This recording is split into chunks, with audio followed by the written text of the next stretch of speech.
What's up mga bro?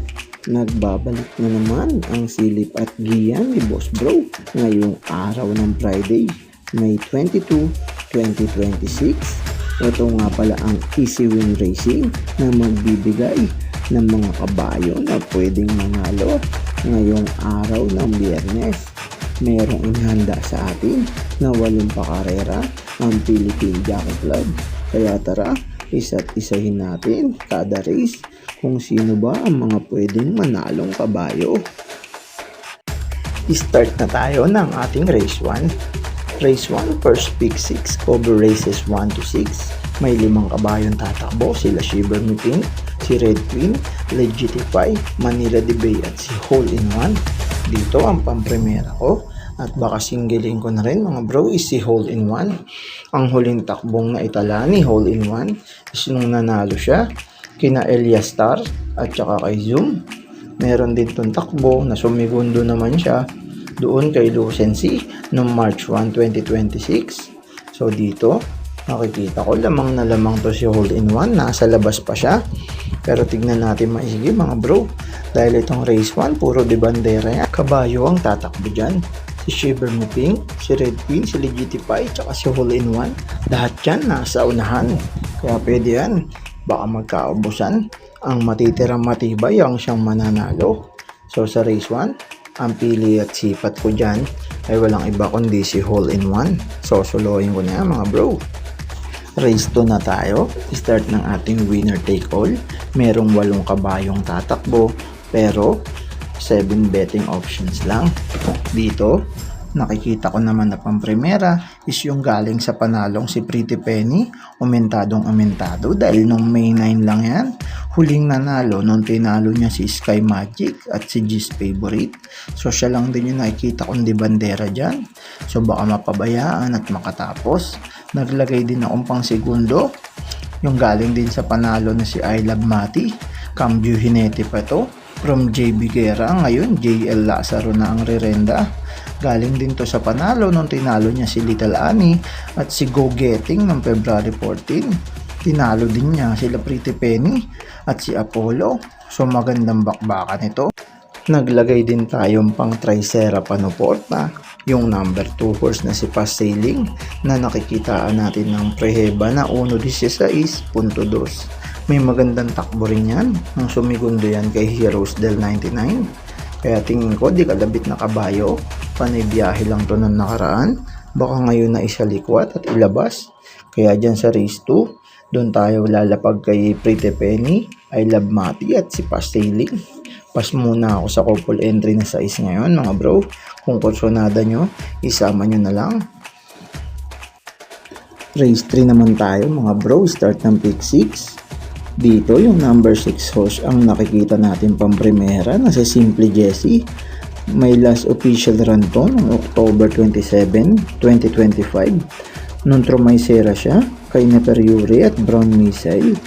So itong mga nakaraan naman, meron na siyang vicious run at may barrier na rin siya. So maganda na rin yung huli tinatakbo nito.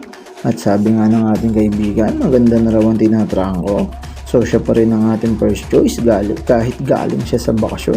Rerendahan nga pala yan ni PGA Guse.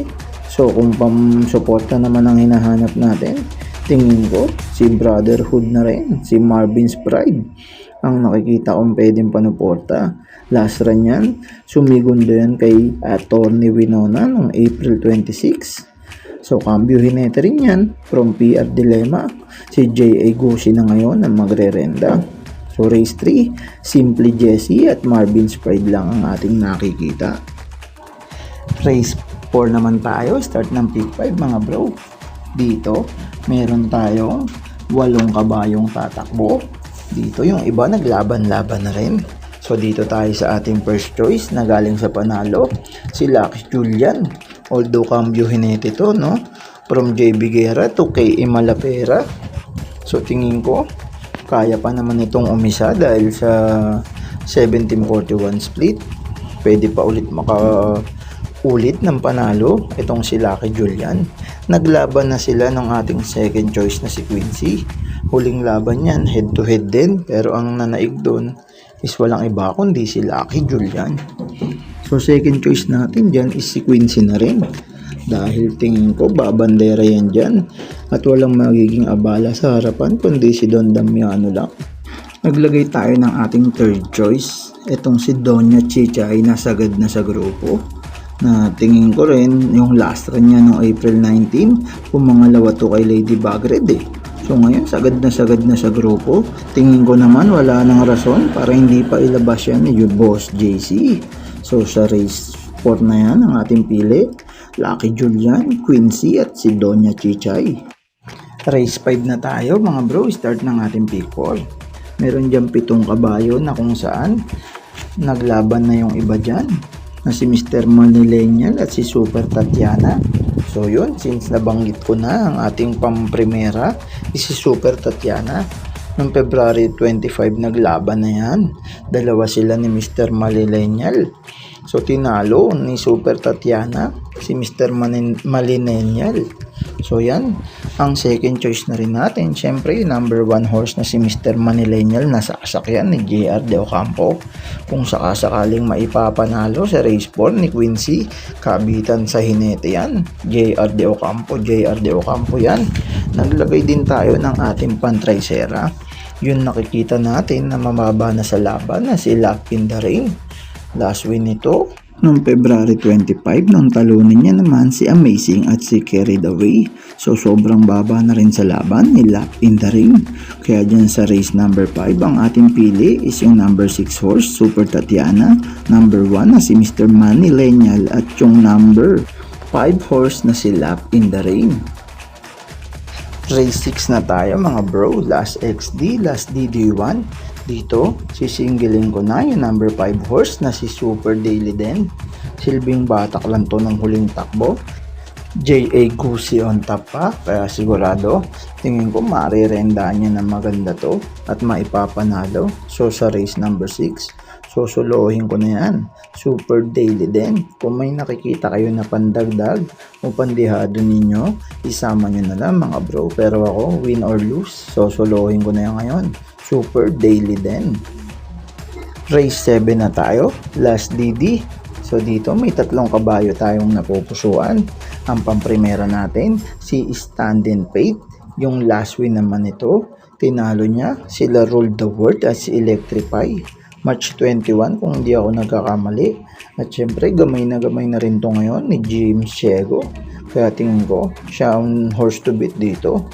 Nakikita rin naman natin dyan na pwedeng pansama is si Die Will Be Done. So balik renda na to kay JTC, no? Nakaraan tinalo din ito si French Leather tsaka si Jewel of the Night. So mabibigat din yung grupo na tinatalo nito. So pwede yan, sinama ko yan kasi pang kabitan natin sa last race yan, si Die Will Be Done. So pang tricera natin, panilat, instant message na may 1.13.8. Sumigundo to nung huling takbo niya kay Amor Mi Amor. Tingin ko naman nag-umento na at pwede pa tong manalo ngayon dito sa ating race 7. So yan ang pili natin dyan ulit. Number 7 horse, Stand in Faith, si Die Will Be Done at si Instant Message. Magdagdag na lang kayo mga bro na mga kursonada nyo ang kabayo. And we are down to our last race. Race number 8. Isang magulong pagtatapos ng karera dahil sa mga nakikita natin na mga kabayo na kung saan may di bandera, may di remate, pero napakaiksi ng milyahe. Nandyan nga pala si Pirate na ang huling takbo ay Trumaisera Lakang, kay Resonant at kay Andiamo Apirense. Nandyan din pala si User na kung saan magdadala ng aparador na may 58 peso. Kaya ang aking magiging pamprimera ngayon dito sa last race ay yung number 2 horse na si Circle of Love. Siya kasi magdadala ng bandera dito at wala na ako ibang nakikitang mabilis kundi si Circle of Love lang. Baka mapabayaan. So kung makakaabot naman si User at kayanin niya yung peso na dala-dala niya, pwede naman itong makarimate. Tignan nyo na rin kung isasama nyo si Pirate sa ikli ng milyahe. Baka nagbatak lang to ng huling takbo niya at magamayan na ngayon dito sa last race.